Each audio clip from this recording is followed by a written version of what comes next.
I quote, I believe South Africa is a country where blacks and whites should live together. Those are your words. What do you mean? It means that I and those gentlemen in the dock believe that South Africa is a plural society with contributions to be made by all segments of the community.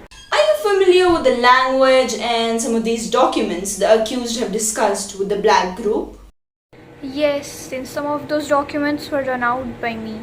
The one noting with concern and disgust the naked terrorism of the government? That is correct. You're saying naked terrorism. Do you honestly believe that is a valid statement? Well, I think it is a far more valid statement than the charges against these men here. Really? Yes, really. I'm not talking about wits. I'm talking about the violence in which people are bet on charge. I'm talking about the police firing on unarmed people. I'm talking about the indirect violence you get through starvation in townships. I'm talking about the hopelessness, the desolation of the transit camps. Now, I think that all put together, that constitutes more terrorism than the words these men have spoken here. But they stand charged, and white society is not charged. When you and others in black consciousness speak, you say that some of our true leaders have been banned and imprisoned on Robben Island. Who are you referring to specifically? Specifically, we refer to people like Mandela.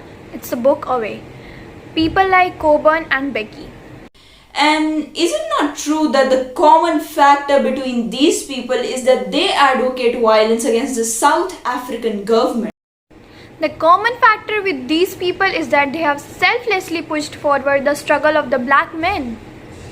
So, your answer to this so-called naked terrorism is to provoke violence in the black community? No, our movement seeks to avoid violence.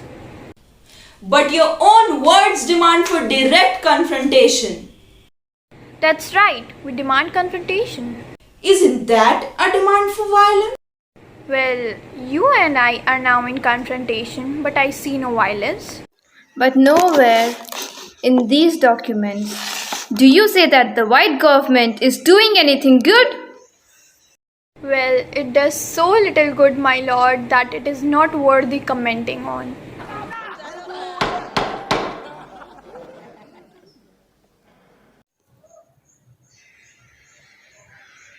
But surely that inflames racial hatred and anti-whiteism. My lord, blacks are not unaware of the hardships they endure or what the government is doing to them. We want them to stop accepting these hardships, to confront them. People must not just give in to the hardships of life. They must find a way, even in this environment, to develop hope. Hope for themselves. Hope for this country. Now I think that is all black consciousness all about.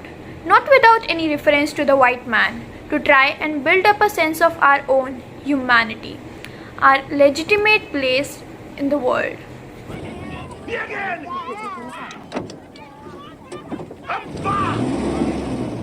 Then why do you use a phrase like black is beautiful? Because black is commonly associated with negatives. The black markets, the black sheep of the family, anything which is supposed to be bad. Then why do you use the word? Why call yourselves black? I mean, you people look more brown than black. Why do you call yourselves white? You look more pink than white.